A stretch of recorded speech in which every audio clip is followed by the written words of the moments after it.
जय जिनेन्द्र। समाधि मरण के प्रकरण में एक और महत्वपूर्ण तथ्य आपसे और विचार विमर्श करना है। संसार भ्रमण का कारण क्या है? वैसे तो देखा जाए बहुत सारे कारण हैं। राग, द्वेष, मोह, कषाय, क्रोध, मान, माया, लोभ, नो कषाय, अज्ञानता आदि आदि बहुत सारे।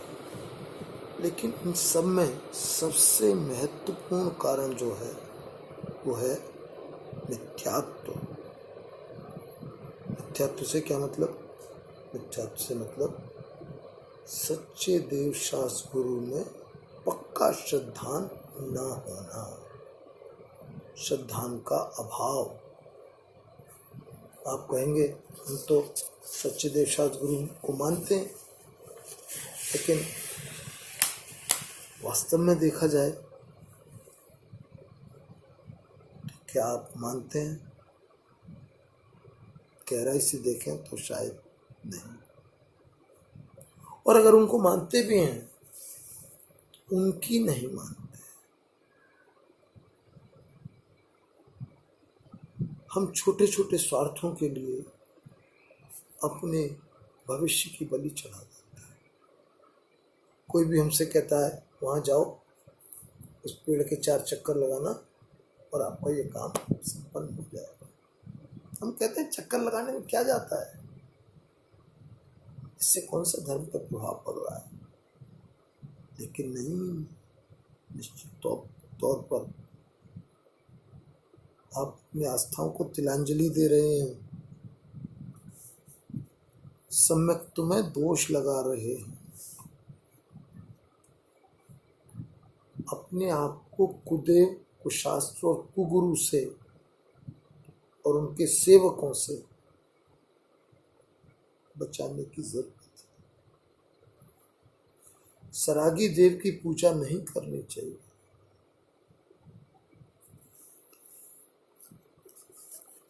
अपने यहाँ नव देवता बताए। नव देवता कौन? अरहंत, सिद्ध, आचार्य, उपाध्याय, सब साधु, जिन धर्म, जिन आगम, जिन चैत्य और चैत्य। यदि वो देव शास्त्र गुरु जिनकी आप पूजा करना जा रहे हैं, उनकी गिनती 9 के अंतर्गत आती है, आप निशंक होकर उनकी पूजा करें। लेकिन यदि नहीं आती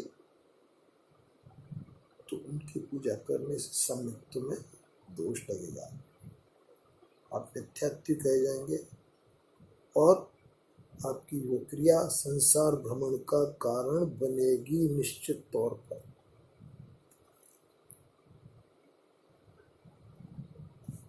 सात तत्वों का पक्का श्रद्धान करना, जैसा शास्त्रों में बताया वैसा ही मानना, अन्यथा नहीं मानना,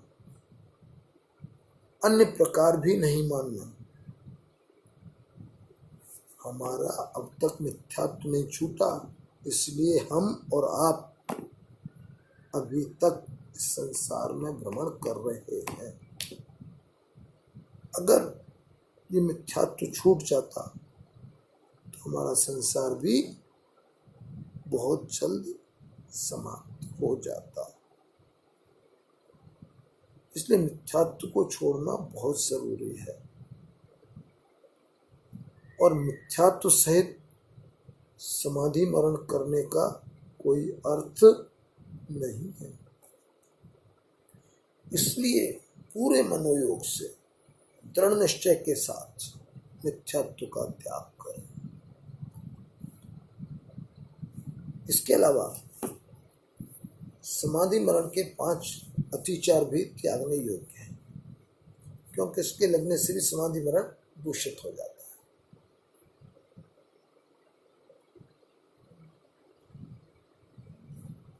तत्वार्थ सूत्र में इन समाधि मरण के 5 अतिचारों का वर्णन इस तरह किया। एक सूत्र बताया, जीवित मरणाशंसा मित्रानुराग सुखानुबंध निदानानुच, यानी जीवित आशंसा,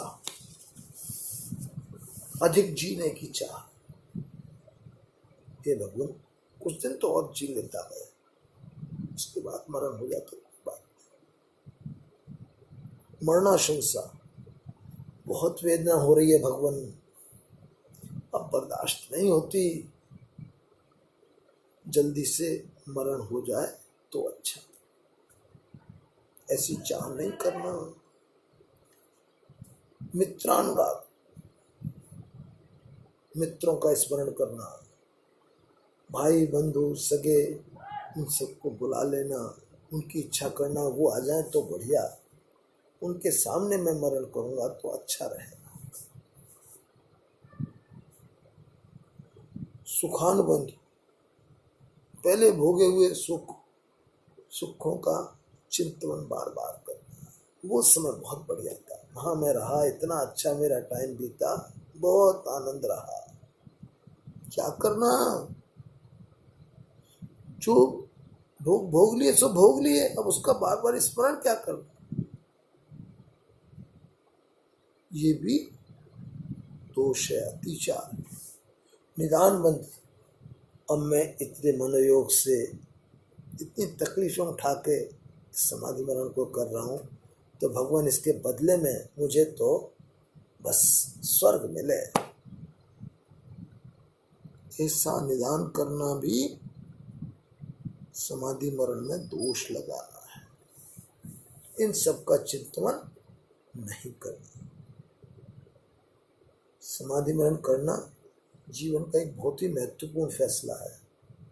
इसके बारे में सोच समझ कर, पूरे अच्छी तरह विचार करके, दृढ़ निश्चय करके पहले अपने परिवार को बताएं, परिवारी जनों को मानसिक तौर पर इसके लिए तैयार करें, क्योंकि उनके समर्पण के बिना इस महान साधना को क्रियान्वित करना बड़ा मुश्किल काम है। इसके लिए सबसे अच्छा तो यह है कि हम समाधि मरण गुरु के सानिध्य में करें। यदि वह मिल जाए तो यह काम बहुत आसान हो जाता है। यदि आप पुरुष हैं तो मुनि महाराज से, और यदि स्त्री हैं तो आर्यका माता जी से पहले से ही संपर्क करें और उन्हें स्पष्ट बताएं कि हे गुरुदेव, ये माता जी, मैं आपके सानिध्य में, आपके निर्देशन में समाधि लेना चाहता हूँ या लेना चाहती हूँ, कृपया मार्गदर्शन। और जैसा वे बताएं उसी आधार पर आप अपनी तैयारी करें। और थोड़े थोड़े समय के बाद, कभी 15 दिन बाद, कभी महीने भर बाद, आप जाकर उनके महाराज के या माता जी के दर्शन करते रहें, उनसे मिलते रहें, बराबर उनका निर्देशन लेते रहें। और जब अंत समय नजदीक आने लगे तो उनके पास पहुंच जाए। और यदि यह संभव न हो तो किसी अनुभवी ऐसा व्यक्ति मिल जाए जिसने पहले किसी की समाधि कराई हो या समाधि होते हुए देखी हो, उसको अनुभव हो, ऐसे साधर्मी जन के पास जाकर उससे संपर्क करें। आपातकालीन स्थिति में तो जो भी साधर्मी जन उपलब्ध हो, जिसको भी थोड़ा बहुत धर्म का ज्ञान हो, उसका ही सहयोग ले लें। जहां तक संभव हो इसका प्रयास अवश्य करें। यह मनुष्य जन्म और जैन कुल बहुत दुर्लभ है, इससे व्यर्थ न जाने दें। कुछ दिन पूर्व सुधासागर जी महाराज ने उपसर्ग समाधि की चर्चा की। उन्होंने बताया कि अगर आपके समक्ष, किसी के साथ भी हो सकता है, कर्मों के कोई पता नहीं कौन सा कब कर्म उदय में आके आपको कैसा फल दे, अचानक ऐसी परिस्थिति आ जाए कि मरण निश्चित दिख रहा है, बचना संभव नहीं है, आप हवाई जहाज से यात्रा कर रहे हैं, पता लगा, पायलट ने सूचना दी प्लेन क्रैश होने वाला है, सब लोग सावधान हो, हम बहुत बुरी स्थिति से गुजर रहे हैं, इंजन फेल हो गया है, क्या करेंगे आप? पानी के जहाज से यात्रा कर रहे हैं या नाव में जा रहे हैं और एकदम डूबने की स्थिति आ गई, कोई सामने आपके मान लीजिए बंदूक ताने खड़ा है, क्या करेंगे आप? ऐसी स्थिति के लिए भी हमको पूरी तरीके से सचेत रहना है। ऐसी स्थिति कभी भी आ जाए, महाराज जी ने बताया आप नियम लें, मेरा अन्न जल का त्याग, सभी से राग द्वेष का त्याग, सबसे क्षमा, सबको क्षमा। यदि ये उपसर्ग टल गया, ये स्थिति निकल गई और मैं जीवित बचा, तो अन्न जल ग्रहण करूंगा, अन्यथा आजीवन मेरा त्याग।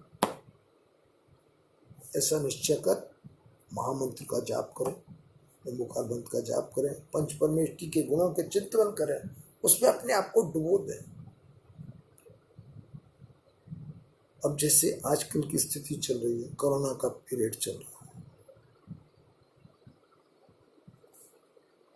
पंडित रतनलाल बेनाला जी का स्वास्थ्य खराब हुआ, उन्होंने महाराज से सुधा सागर जी से संपर्क किया, उनके पास सोच रहे जी महाराज मुझे आदेश करें, मैं कैसे क्या करूं?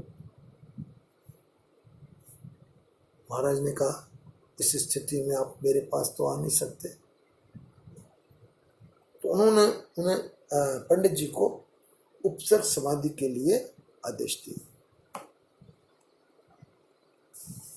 और बेनाला जी ने उसी को शिरोधार्य करके अपनी समाधि बहुत भली प्रकार संपन्न की, ऐसा बताते हैं।